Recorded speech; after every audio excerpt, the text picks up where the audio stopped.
Mag-resign So, na lang kayo ayan, lahat. pakinggan natin. As a matter of fact, I know, regardless. O, sino yun?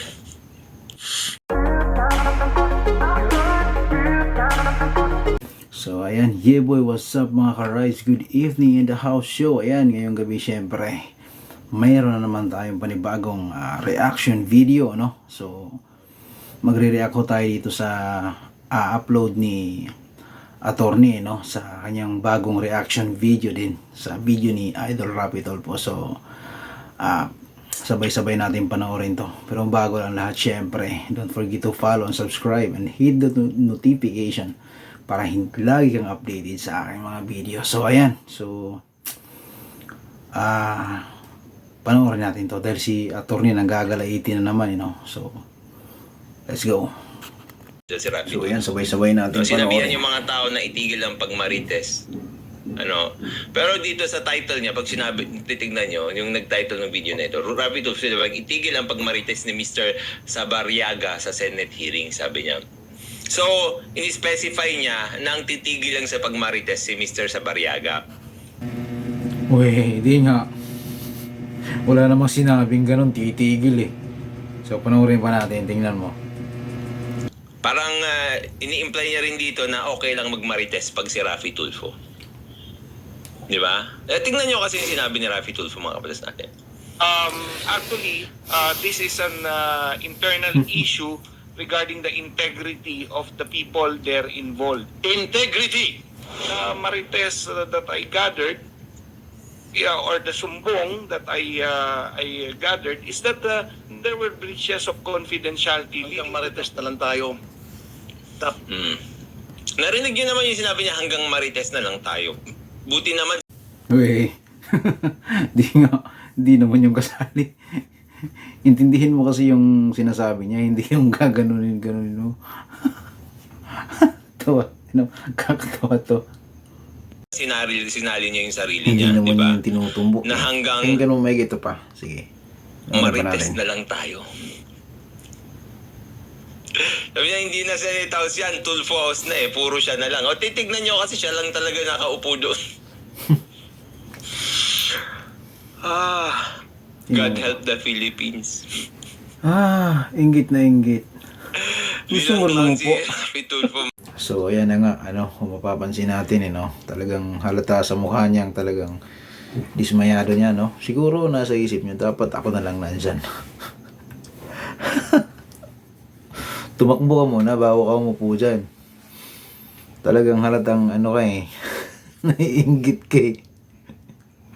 Natural siya lang talaga umuupo dyan dahil siyempre siya nagpapatawag eh. Siya nagpapatawag ng mga yan. Sinasabi mong nagmamarites. Ibig niya sabihin, huwag kayong puro marites. Magtrabaho naman kayo. Diba? Yun yung pinupunto niya. Brother, diba? So, ayan. Marites din.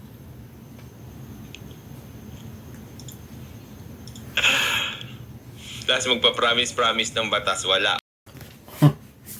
Akala ko ba updated ka, bro? Bakit di mo alam na talagang may pinapasa na siyang batas? Klaseng tao to. Tawa. Tignan nyo. Nakabatas natin kung ano yung sinabi niya. There were breaches of confidentiality. Hanggang marites na lang tayo.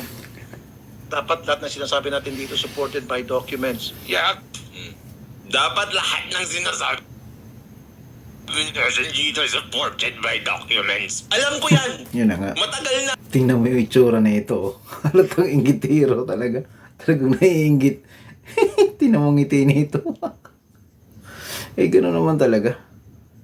Pagka kung anong sinasabi mo, talagang may suporta ka. Talagang ganun para solid, di ba?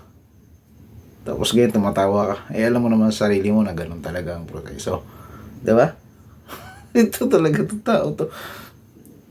Ako. Pakinggan mo maigi talaga. Hulaan nyo mga kabatas natin kung kaninong Ayan. mga linya ito. I know for nila na yan.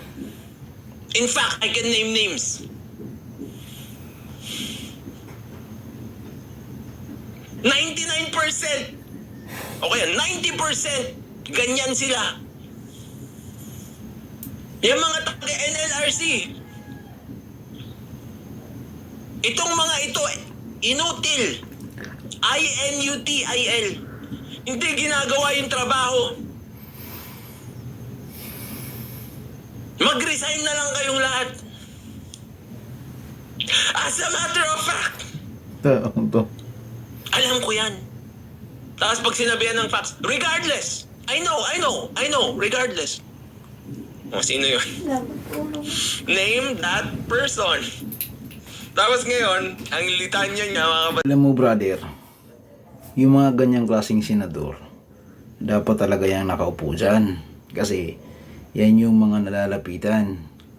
Yan yung mga boses ng mga taong mga mahihirap. Diba? Yung mga maraming natutulungan. Kailangan natin yan sa Senado. Hindi yung puro lang sunod-sunuran.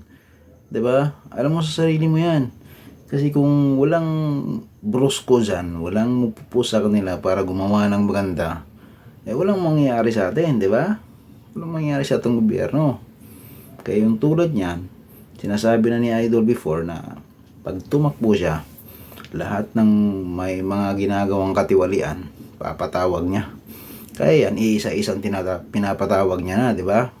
Napapansin mo, iniisa-isa niya na yung pinapatawag, di ba?